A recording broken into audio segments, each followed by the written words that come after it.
안녕하세요, 축직먹입니다. 리버풀도 그렇고 아스날도 그렇고 우승컵 레이스에 제동이 걸렸어요. 아스날도 홈에서 아스톤빌라에게 무득점 패배를 당하게 되었는데요. 경기는 어떻게 진행되는지, 그리고 아스날과 아스톤빌라의 전술은 어떤 걸 들고 나왔는지 한번 알아보도록 하겠습니다. 다른 4-3-3 포메이션으로 출전했습니다. 요새 원톱으로 쓰던 하베르츠를 왼쪽 메잘라로 쓴 게 눈에 띄었습니다. 그리고 왼쪽 윙 마르티넬리 대신 트로사르를 투입했죠. 아스톤빌라는 4-2-3-1 기반의 포메이션으로 나왔습니다. 더글라스 루이스의 징계와 많은 선수들의 부상으로 핵심 선수 몇몇이 결장했죠. 빌라는 특유의 오프사이드 라인 조절로 플레이했습니다. 선수들 간의 간격을 엄청 좁혀놓고 아스날 선수들의 오프사이드를 유도했습니다. 특히 빌라의 이 수비 형태 특성상 높은 지역에 많은 숫자가 밀집되어 있기 때문에 중원에서 볼 돌리는 게 쉽지 않습니다. 그래서 전방에 있는 공격수들이 한 번에 라인을 깨주는 움직임이 필요했습니다. 이렇게 높은 라인은 한 번 깨기만 하면 상대에게 치명타를 남길 수 있으니까요. 실제로 아스날은 전반전에 이런 높은 라인을 꽤 공략했습니다. 외데고르가 공을 잡은 순간 사카가 뒷공간으로 바로 띄워줍니다. 비록 이 슈팅은 옆그물에 맞긴 했지만 빌라에게 매우 위협적인 장면을 만들 수 있었죠. 아스날은 역습 갈 때도 빌라의 뒷공간을 활용했습니다. 트로사르가 사이드로 벌려주면서 공을 잡으면 하베르츠가 빌라 수비 라인의 뒷공간을 파고들었죠. 물론 최종 관문 마르티네즈를 뚫지 못하면서 과정은 좋지만 열매는 없는 공격이 계속됩니다. 또 아스날은 홈 경기에서 주로 하는 전방 압박을 진행합니다. 상대의 피벗인 맥킨과 틸레망스를 묶으면서 상대방이 편안하게 빌드업할 수 없게 만들죠. 대부분의 압박은 풀어내지 못하고 롱킥을 했지만 빌라 선수들은 그래도 방법을 찾을 때가 종종 있었죠. 로저스가 가운데 있다가 움직이면서 아스날이 데인마크 하느라 빈 공간으로 공을 받으러 내려가 줍니다. 덕분에 센터백인 마갈량이스까지 끌고 나오죠. 실제 경기 장면입니다. 로저스가 아까 그림대로 공을 받아줬고 이 공이 앞으로 향하면서 빌라는 좋은 역습을 수행하기도 했습니다. 하지만 이런 두세 번의 공격 빼고는 아스날이 빌라를 눌러놓고 플레이했죠. 전반전의 모멘텀만 봐도 붉은색이 대부분이죠. 전반전만 따져도 기대 득점 1.45에 총 슈팅 14개, 빅찬스 2개까지 좋은 흐름으로 경기를 끌고 갔습니다. 하지만 아스날에게도 빅찬스 미스의 악령이 찾아옵니다. 슈팅에서 흘러나온 공을 제주스가 트로사르에게 밀어주는데 트로사르가 거의 프리 찬스를 마르티네즈 쪽으로 찹니다. 마르티네즈의 슈퍼 세이브이기도 했지만 트로사르의 슈팅 방향도 아쉬웠습니다. 전반전에 결정적인 찬스 두세 개를 살리지 못하면서 전반은 0대 0으로 종료됩니다. 후반전의 경기 양상은 전반과는 아예 다르게 진행되었는데요. 특히 아스날의 전방 압박을 빌라가 풀어내는 빈도가 늘어납니다. 빌라의 전방 두 명인 로저스와 와킨스가 번갈아 내려오면서 아스날의 센터백 라인을 끌어내는 동시에 빌라의 전방 압박을 푸는데 도움을 줍니다. 전반에도 이런 움직임이 종종 있긴 했지만 후반에는 빌라의 공격수들이 내려오는 움직임이 늘어나면서 압박이 풀렸죠.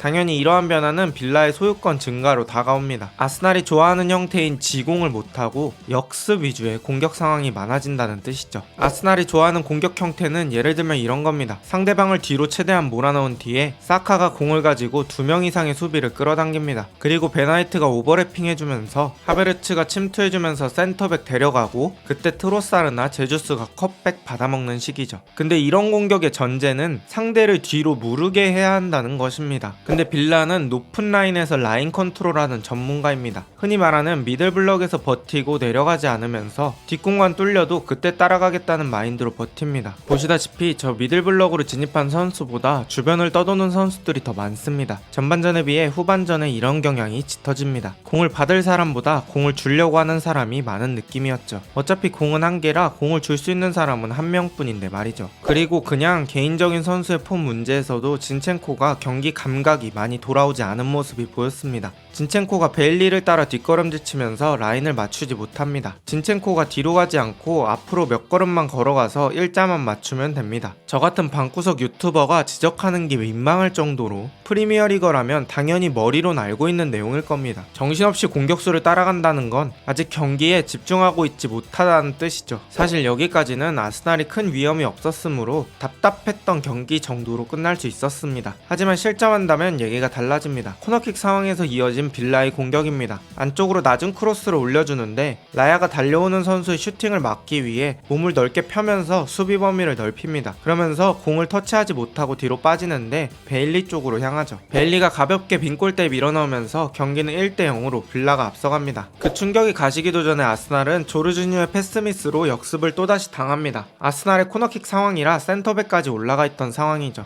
틸레망스는 와킨스를 보고 다이렉트한 패스를 넣습니다. 와킨스는 하프라인 이전부터 뛰어갔기 때문에 오프사이드를 피하면서도 좋은 찬스를 맞게 되었고 1대1 상황에서 가볍게 툭 찍어차며 경기를 2대0으로 만듭니다. 왜 리그 19골 10어시로 공격 포인트 1위인지 증명하는 와킨스입니다. 이렇게 경기는 2대0으로 종료됩니다. 에메리식 라인 조절이 컨디션이 좋으면 상대팀을 아무것도 못하게 만들 수 있습니다. 상대를 눌러놓고 플레이할 때 파괴력이 늘어나는 아스날의 공격 특성상 중앙에 진을 치고 있는 에메리의 축구는 아스날을 많이 힘들게 할 수 있죠. 게다가 이렇게 상대의 공격을 막아내고 와킨스, 디아비, 베일리 같이 빠르게 역습이 가능한 자원들로 한 방씩 역습하는 플랜이 매우 효율적입니다. 오늘 아스날은 잘 되던 하베르츠 원톱 대신에 하베르츠 자잘라, 제주스 원톱으로 나오면서 전반기 안 좋았던 시기랑 비슷한 컨셉으로 경기했습니다. 결과론적으로 봤을 땐 실패였습니다. 아스날은 2점차 2위가 되었습니다. 6경기밖에 남지 않은 현재 시점에선 승점 2점 차는 생각보다 크게 느껴질 수 있습니다. 과연 아스날은 이 위기를 극복할 수 있을까요? 오늘 영상은 여기까지입니다. 좋은 하루 되세요.